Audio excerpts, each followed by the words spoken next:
Good morning students, कैसे हो आप लोग। आज बच्चों अपने करने जा रहे हैं चैप्टर 4.1 का क्वेश्चन नंबर 2। इस क्वेश्चन के अंदर अपनों को कुछ करने की जरूरत नहीं है, अपनों को सिर्फ क्वाड्रेटिक इक्वेशन बनानी है, उसको सोल्व नहीं करना है। इस एक्सरसाइज के जब आगे वाली एक्सरसाइजें करेंगे ना अपने 4.2 4.3, तब अपने इन क्वाड्रेटिक इक्वेशन को सोल्व करने के मेथड सीखेंगे। इसके अंदर तो सिर्फ अपनों को क्वाड्रेटिक इक्वेशन बनानी है। ये स्टेटमेंट आपको दिया है और बहुत आसान है। कहता क्या है, कहता है the area of A rectangular plot, किसी रेक्टेंगुलर प्लॉट का एरिया कितना है 528 मीटर स्क्वायर। आगे कहता है length of the plot is 1 more than twice its breath, जो लंबाई है प्लॉट की वो उसकी चौड़ाई की ट्वाइस से एक ज्यादा है। आगे कुछ नहीं कहता, we need to find the length and breadth of the plot, हमें इस प्लॉट की लेंथ और ब्रेथ निकालनी है। सॉल्यूशन देखिए, मैं मान लेता हूं let breadth of the plot, plot की ब्रेथ क्या मान लेता हूं मैं, ब्रेथ मान लेता हूं मैं b। ठीक है, अब देखिए एंड गिवन, और गिवन क्या है length of the plot, length क्या होगी L। और ये किसके इक्वल गिवन है, ध्यान से सुनो। कहता है इज 1 मोर, यानी कि एक ज्यादा है, तो ये रहा 1 मोर। किससे एक ज्यादा है, ट्वाइस इट्स ब्रेथ, मतलब इसकी ब्रेथ कितनी है b का ट्वाइस यानी कि 2b। तो आपके पास लेंथ है, आपके पास ब्रेथ है, बन गया काम। इसने क्या कहा था, इसने कहा था एक रेक्टेंगुलर एरिया का, एक प्लॉट का एरिया इतना है, उसकी जो लेंथ है वो उसकी ब्रेथ की ट्वाइस से एक ज़्यादा है। ब्रेथ b है तो इसका ट्वाइस 2b, और इससे 1 ज़्यादा है तो 1 + 1। आगे देखो बहुत आसान है। अब लिखता हूँ according to question area of plot. बताओ एरिया क्या होता है भाई रेक्टेंगल का, पहले तो यहाँ लिख लेते हैं गिवन कितना एरिया 528 मीटर स्क्वायर। अब देखिए आपको गिवन क्या है, आपको गिवन है रेक्टेंगुलर प्लॉट। कौन सा प्लॉट गिवन है, रेक्टेंगुलर प्लॉट। रेक्टेंगुलर प्लॉट का एरिया क्या होता है, रेक्टेंगुलर प्लॉट का एरिया होता है length into breadth equal to 528। Length कितनी है 2b + 1, ये पड़ी 2b + 1। ब्रेथ कितनी है, ये रहा b इक्वल टू 528। b का मल्टीप्लाई मैं अंदर कर दूं तो b का मल्टीप्लाई 2b से किया तो 2b स्क्वायर, यहाँ प्लस है तो प्लस, b का मल्टीप्लाई b से किया तो b, ये 528 इधर लेके आऊंगा तो माइनस का 528 इक्वल टू 0। आपको निकालना क्या था, आपको लेंथ और ब्रेथ नहीं निकालनी थी, इसको निकालना तो अपने अगली वाली एक्सरसाइज में सीखेंगे। आपको सिर्फ क्वाड्रेटिक इक्वेशन बनानी थी। तो सबसे पहले इस इक्वेशन को देखो, क्या ये क्वाड्रेटिक इक्वेशन है क्या, इसके अंदर वेरिएबल क्या है b की पावर कितनी है, मैक्सिमम पावर 2। तो जिसकी मैक्सिमम पावर 2 होती है वो कौन सी इक्वेशन होती है, क्वाड्रेटिक। किस फॉर्म में दिख रहा है ये ax² + bx + c = 0। वहाँ x वेरिएबल था, यहाँ b वेरिएबल है। ठीक है, अगर आप यहाँ b की जगह x मान लेते तो यहाँ भी वेरिएबल x आता, कोई फर्क नहीं पड़ता, कुछ भी मान सकते हैं। चलो नेक्स्ट करते हैं। अब सेकंड क्वेश्चन देखिए, कहता है the product of 2 conjugative positive integer is 306। बहुत आसान है, आपको कहता है 2 कॉन्जुगेटिव पॉजिटिव इंटीजर का जो प्रोडक्ट है वो 306 है। इसी क्वेश्चन में लाइन मीनिंग छिपा हुआ है। यहाँ देखो सबसे पहला मीनिंग है पॉजिटिव का, तो पॉजिटिव आप जानते हो प्लस वाले नंबर। इंटीजर का, इंटीजर भी आप जानते हो किसको कहते हैं, इंटीजर कौन से होते हैं -3 -2 -1 0 1 2 3 डैश। यहाँ क्या क्या रहा है पॉजिटिव इंटीजर, तो ये कौन से हैं, ये होते हैं नेगेटिव, ये होते हैं पॉजिटिव, ये 0 होता है, 9 नेगेटिव 9 पॉजिटिव। तो ये जो पॉजिटिव इंटीजर की बात कर रहा है, तो पॉजिटिव इंटीजर का मीनिंग ये किसकी बात कर रहा है, ये कहता है 2 नंबर है। कौन से नंबर हो सकते हैं वो 1 2 3 4 5 6 7 8 9 10 कुछ भी हो सकते हैं।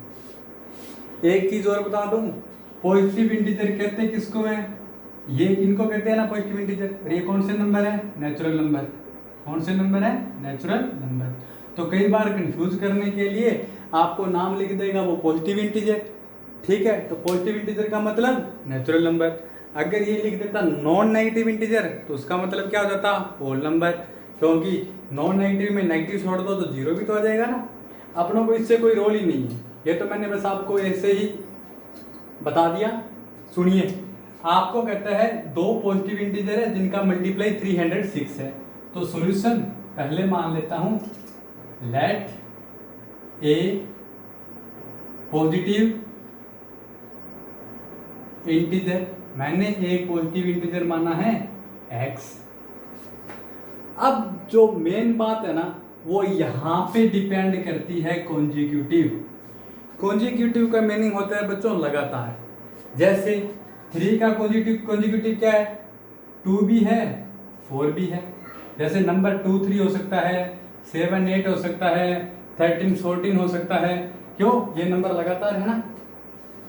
तो जो लगातार नंबर होते हैं उसको क्या कह देते हैं, कॉन्जिक्यूटिव नंबर। तो इसका एक नंबर मैं x मान रहा हूं तो इसका कॉन्जिक्यूटिव नंबर क्या होगा, इट्स कॉन्जिक्यूटिव इंटीजर कौन सा होगा बच्चों, x + 1। जैसे एक 7 था तो अगला कौन सा हो गया 7 + 1 यानी कि 8। एक 9 है तो अगला कौन सा होगा 9 + 1 यानी कि 10। समझ रहे हो। अब आगे अकॉर्डिंग टू क्वेश्चन क्या कहता है, अकॉर्डिंग टू क्वेश्चन कहता है product of two conjugative integer, यानी कि इन दोनों का प्रोडक्ट ऑफ दीज इंटीजर्स, इन इंटीजर्स का जो प्रोडक्ट है वो किसके इक्वल है, 306 के। किसके इक्वल है, 306 के। इंटीजर कौन कौन से हैं आपके पास, एक x है, एक इंटू में x + 1 है इक्वल टू 306।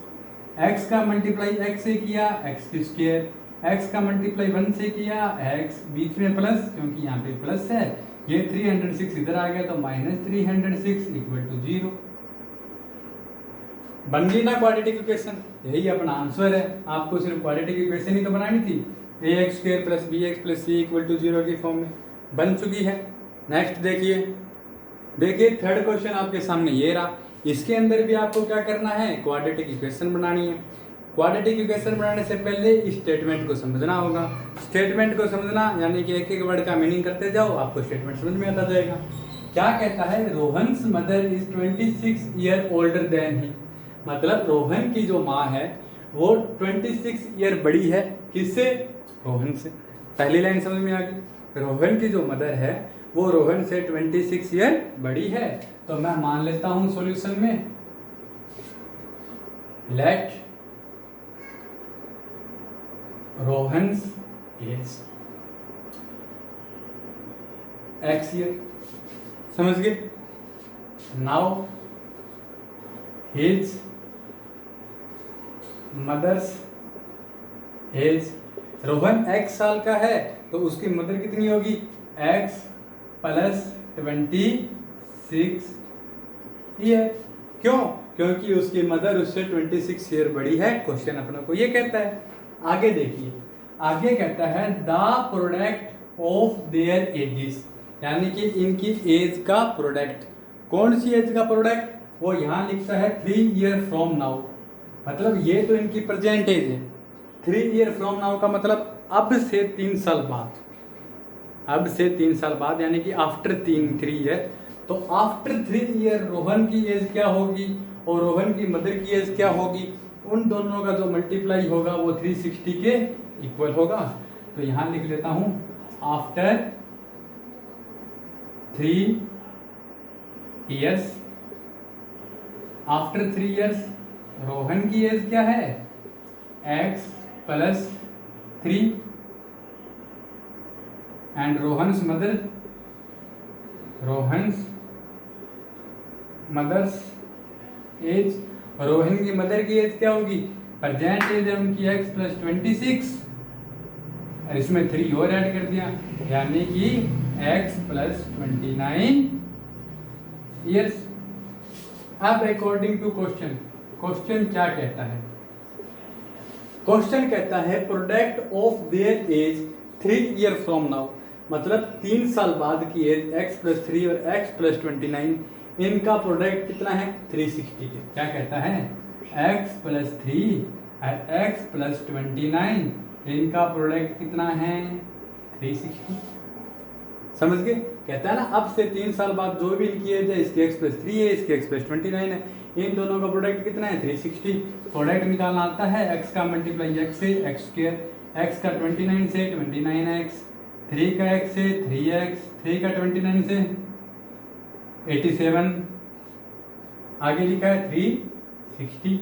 ये देखो x² 29x + 3x कितना होता है 32x, ये -37 इधर आ जाएगा, 87 - 360 = 0। इसको सोल्व कर लो, x² + 32x माइनस इतना ही होगा शायद, इतना ही होगा, -273 = 0। समझ गए? ठीक है, फोर्थ करते हैं। नेक्स्ट देखिए, ये क्या कहता है, a train travels a distance of 480 kilometre. एक जो ट्रेन है वो 480 किलोमीटर की डिस्टेंस ट्रेवल करती है एट यूनिफॉर्म स्पीड, एक यूनिफॉर्म स्पीड। यूनिफॉर्म स्पीड का मतलब क्या होता है कांस्टेंट स्पीड। जैसे 40 की स्पीड से चल रही है तो 40 की स्पीड ही रहेगी, ना कम होगी ना ज़्यादा होगी, उसको कहते हैं यूनिफॉर्म स्पीड। ठीक है, if the speed had been 8 kilometre per hour less, कहता है यदि मैं उसकी स्पीड को 8 किलोमीटर पर हावर कम कर दूं, then it would have taken 3 hour more, तो इसको 3 घंटे ज़्यादा लगते हैं। अब देखिए सॉल्यूशन कैसे करूंगा मैं इसका। सॉल्यूशन करता हूं, लेट स्पीड ऑफ ट्रेन की स्पीड मान लेता हूं x किलोमीटर पर हावर। टोटल डिस्टेंस कितनी कवर करती है ये, टोटल डिस्टेंस कितनी कवर करती है 480 किलोमीटर। अब मुझे पता नहीं कितना टाइम में करेगी, तो मैं यहाँ से टाइम निकाल सकता हूँ। मेरे पास स्पीड भी है, मेरे पास डिस्टेंस भी है, तो मैं लिख लेता हूँ time taken by train to cover this distance. Distance को कवर करने के लिए कितना टाइम लेगी, तो टाइम का फार्मूला क्या होता है, डिस्टेंस अपॉन स्पीड। यहाँ से आ जाएगी 480 अपॉन में x। कितने घंटे लेगी, मेरे पास x की वैल्यू नहीं है तो मैंने x लिख दिया, x की वैल्यू होती तो x लिख देते। अब लिखते हैं अकॉर्डिंग टू क्वेश्चन। अब क्वेश्चन को ध्यान से समझना। अब कहता है if the speed had been 8 kilometre less, ठीक है, now speed of train become, पहले कितनी थी x, अब कितनी कम होगी 8, तो x - 8 किलोमीटर पर हावर। समझ गए? ठीक है। अब कहता है then it would have taken 3 hour more, यानी कि अब इसको 3 घंटे ज़्यादा लगेंगे। ठीक है, तो पहले निकालते हैं इसमें टाइम कितना लग रहा है, टाइम टेकन बाय ट्रेन, इस स्पीड से टाइम कितना लगेगा ट्रेन को, डिस्टेंस कितनी है, डिस्टेंस तो 480 है, यही तो फार्मूला होता है, डिस्टेंस अपॉन में टाइम। डिस्टेंस कितनी है 480, टाइम कितना है x - 8 आवर। अब यहाँ देखो क्वेश्चन कैसे लिखते हैं, अकॉर्डिंग टू क्वेश्चन यहाँ के दिखे, यहाँ लिख लो। क्वेश्चन क्या कहता है, इसको डिस्टेंस, अब इसकी स्पीड, अब तो सुनो एक मिनट ज़रा सुनो। अब ट्रेन को टाइम कितना लग रहा है, ट्रेन को टाइम लग रहा है 480 अपॉन में x - 8। और ये टाइम कितना है, पहले वाले टाइम से 3 घंटे ज़्यादा, 3 आवर मोर, 3 घंटे ज़्यादा है ना, तो ये देखो मोर का मतलब +3, किससे ज़्यादा है, पहले वाले टाइम से। पहले वाला टाइम कितना है 480 अपॉन में x। समझ रहे हो? कहने का मतलब है जब स्पीड थी x तो टाइम लग रहा था 480 अपॉन x। अब स्पीड 8 आवर लेस कर दी तो टाइम लग रहा है उसको 480 पॉन में x माइनस 8, और ये टाइम है ये पहले वाले टाइम से 3 घंटे ज़्यादा है तो +3 कर दिया। अब इसको सॉल्व करना है। 480 अपॉन में x माइनस 8 इक्वल टू इसका किया तो 480 प्लस 3x, x इन दोनों में x एलसीएम ले लिया। अब x का मल्टीप्लाई इससे, x माइनस 8 का मल्टीप्लाई इससे, क्रॉस मल्टीप्लाई करते हो ना इसको, तो यहाँ आ जाएगा 480, इसका मल्टीप्लाई x से कर दिया तो 480x, और इधर हो गया 480 प्लस 3x का मल्टीप्लाई x माइनस 8 से। जो डिवाइड में होता है वो मल्टीप्लाई में चला जाता है। यहाँ x माइनस 8 डिवाइड में था तो इसके मल्टीप्लाई में आ गया, x डिवाइड में था तो इसके मल्टीप्लाई में आ गया। इसको सोल्व करते हैं तो ये आएगा 480x, यहाँ से देखो सोल्व करो, 480 का x से मल्टीप्लाई 480x, 480 का माइनस 8 से मल्टीप्लाई 3840, ठीक है। 3x का x से मल्टीप्लाई 3x स्क्वेयर, 3x का माइनस 8 से मल्टीप्लाई -24x। ऐसी इक्वेशन तो आप बचपन से सोल्व करते आ रहे हो। 480x से 480x कैंसिल हो जाएगा। कैंसिल क्यों हो रहा है? ये प्लस का है, ये इधर आएगा तो माइनस का हो जाएगा कि नहीं हो जाएगा। तो यहाँ क्या पड़ा है 0 इक्वल टू ये क्या है 3x स्क्वेयर, ये क्या है -24x, ये क्या है -3840। ये आपका आंसर निकल चुका है। इसको सही लिखना है तो इसको इधर लिख लो 3x square -24x -3840 equal to 0। इसको इधर लिख लो, इसको इधर लिख लो, क्या फर्क पड़ता है, दोनों इक्वल ही तो है। जैसे a इक्वल बी लिखा हुआ है तो इसको b इक्वल a लिख लो, क्या फर्क पड़ता है, दोनों इक्वल ही तो है। यहाँ से देखो, चाहो तो इतना छोड़ देना, ये भी आपका आंसर एकदम सही है। चाहो तो 3 को कॉमन ले लो, 3 को कॉमन लिया तो अंदर क्या बचेगा x स्क्वायर -8x -1, ये बचेगा, सॉरी इधर रख लेते हैं इक्वल टू 0। ये 3 मल्टीप्लाई में है, उधर डिवाइड में कर देंगे, यहाँ आएगा x square -8x -1280 equal to 0। 0 को 3 से डिवाइड करेंगे तो 0 ही होता है, ये आएगा। चलो अब अपनों ने ये चारों क्वेश्चन किए हैं, इन चारों के अंदर अपनों ने सिर्फ क्वाड्रेटिक इक्वेशन बनाई है, ठीक है। कल से अपने इन क्वाड्रेटिक इक्वेशन को सोल्व करने के तरीके सीखेंगे। आपका काम होगा जैसे जैसे आप मेथड सीखते जाओ वैसे वैसे इन चारों क्वेश्चनों के आंसर भी निकाल के देखना, ठीक है। Okay bye.